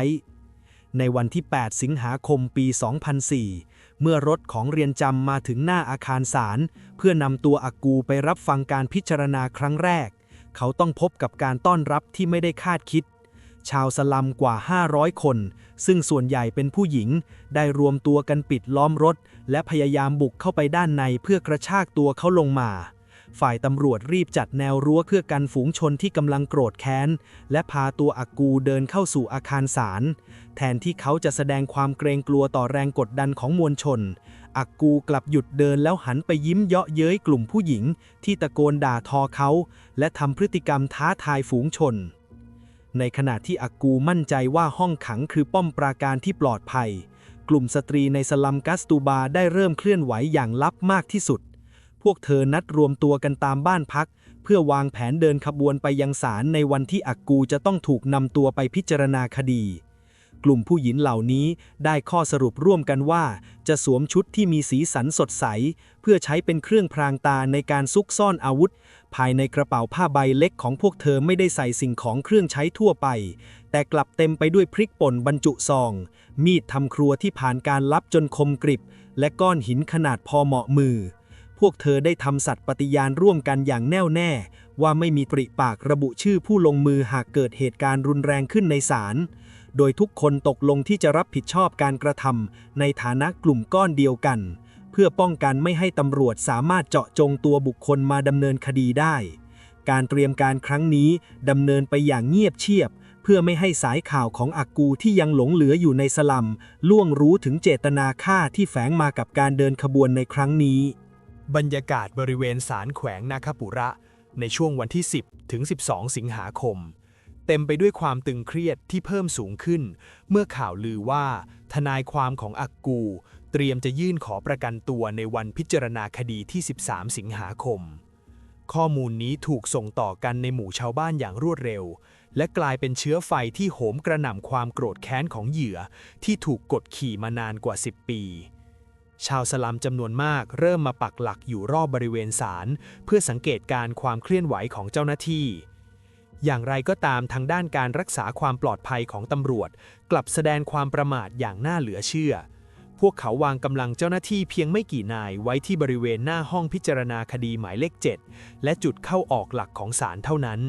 เนื่องจากเชื่อมั่นว่าไม่มีใครกล้าก่อเหตุต่อหน้าผู้พิพากษาและทนายความตำรวจยังคงมองว่ากลุ่มสตรีที่นัดรวมตัวกันเป็นเพียงกลุ่มผู้ประท้วงที่ไร้อำนาจและไม่ได้มีมาตรการป้องกันการพกพาอาวุธเข้าไปในเขตอำนาจศาลอย่างเข้มงวดความชะล่าใจนี้กลายเป็นช่องโหว่ขนาดใหญ่ที่เปิดโอกาสให้ความแค้นของชาวบ้านเข้าถึงตัวอาชญากรได้ง่ายกว่าที่คาดการไว้คืนสุดท้ายของอากูที่อยู่ห้องขังก่อนถึงวันพิจารณาคดีเขาใช้เวลาส่วนใหญ่ไปกับการรับประทานอาหารรสเลิศและเครื่องดื่มที่ตำรวจจัดหามาให้เป็นพิเศษราวกับเป็นรางวัลสำหรับการเข้ามอบตัวอากูไม่ได้แสดงท่าทีหวาดกลัวต่อกระบวนการยุติธรรมแม้แต่น้อยเขายังคงใช้ถ้อยคำหยาบคายด่าทอผู้คุมที่พยายามเข้ามาตักเตือนเรื่องความตึงเครียดของฝูงชนภายนอกและยังพูดจาโอ้อวดถึงแผนการล้างแค้นชาวสลัมที่กล้าลุกขึ้นมาเผาบ้านของเขาตลอดช่วงเช้าของวันที่ 12 สิงหาคม ปี 2004 กลุ่มหญิงสาวในสลัมยังคงทยอยจัดเตรียมพริกป่นผสมน้ำใส่ขวดเล็กๆและแอบซ่อนหินแหลมไว้ตามจุดต่างๆที่พวกเธอวางแผนจะเดินผ่านในวันรุ่งขึ้นการพยายามรวบรวมพยานสำคัญเข้าสู่ห้องพิจารณาคดีเป็นไปอย่างยากลำบากเนื่องจากหลายคนยังคงหวาดกลัวอิทธิพลของอากูที่อาจจะได้รับการปล่อยตัวแต่การที่อากูยังคงส่งคนสนิทขู่พยานจากในคุกกลับกลายเป็นสิ่งที่ตอกย้ำให้ชาวบ้านเห็นว่าตราบใดที่ชายคนนี้ยังมีลมหายใจพวกเขาจะไม่มีวันพบกับความสงบสุขความแค้นที่ถูกกดทับไว้จึงเปลี่ยนสภาพเป็นความมุ่งมั่นที่จะปิดบัญชีแค้นด้วยน้ำมือของตัวเองแทนการรอคอยความยุติธรรมที่ล่าช้าและบิดเบี้ยววันที่ 13 สิงหาคม ปี 2004 ที่ศาลนาคาปุระอากูถูกเจ้าหน้าที่ตำรวจควบคุมตัวมายังห้องพิจารณาคดีหมายเลข 7 เพื่อรับฟังการพิจารณาคดีในข้อหาข่มขืนและฆาตกรรมอากูเดินก้าวเข้ามาในห้องพิจารณาคดีด้วยท่าทีจองหองและไม่เกรงกลัวต่อกฎหมายเหมือนเช่นทุกครั้งที่ผ่านมาภายในห้องพิจารณาคดีเต็มไปด้วยกลุ่มผู้หญิงจากสลัมมากกว่า 200 ถึง 500 คนที่เบียดเสียดกันจนเต็มพื้นที่